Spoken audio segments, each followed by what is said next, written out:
noir wagon l'horrible nuit passée, sur le dur banc de bois, dans un coin affaissé, comme il médita sur son sort anormal. Ses pauvres seins gonflés de lait lui faisaient mal. Et là-bas, son enfant, éveillé dans sa couche, réclamait à grands cris et cherchait de la bouche ce giron où l'on boit la vie avec le lait, premier asile humain duquel on l'exilait. C'est ainsi qu'elle dut passer la nuit entière, tout en larmes, mettant la tête à la portière et buvant l'autre l'air glacé du ciel noir, un peu pour se cacher, beaucoup pour ne pas voir. En face d'elle aussi, plein de vin et de vices, un groupe de soldats revenant du service, et qui, par sa présence honnête mis en train, vociférait en chœur un immonde refrain. Le tout puant le cuir, le rhum et le cigare. À Paris, un laquais l'attendait à la gare. Un coupé qu'emporte un cheval très fringant le conduisit devant un perron éclatant, où les autres laquais dirent « c'est la nourrice ». Dans une chambre mauve, adorable caprice de blonde, elle aperçut un berceau près d'un lit, et devant cet heureux spectacle, elle pâlit.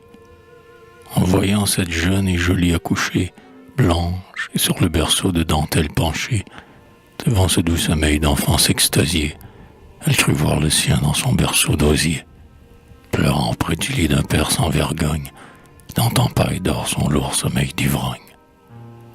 Elle prit le petit, qui but avidement. La mère souriait.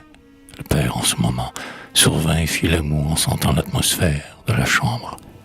Il sortait, pour cette grosse affaire, des dossiers sous le bras en noir, un air subtil.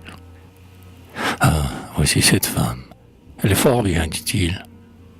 Mariée, il paraît. Et son pays, Normande, près de Caen. Permettez cher cette demande. Le docteur n'est-il pas pour celle du midi? Croyez-vous?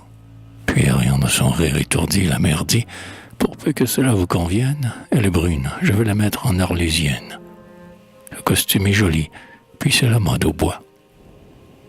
Le père eut un léger sarcasme dans la voix, et, s'en allant, fort bien, amusez-vous, ma chère. Comme elle sentait bien qu'elle était étrangère, et qu'elle allait souffrir dans ce monde nouveau, son nourrisson n'était ni bien portant ni beau. C'était un pâle enfant, pauvre vie éphémère, pauvre front condamné. C'est au bal que sa mère, dans une valse, avait reconnu son état. Dépitée, il fallut bien qu'elle s'arrêtât, en songeant quel ennui, 8 longs mois de sagesse.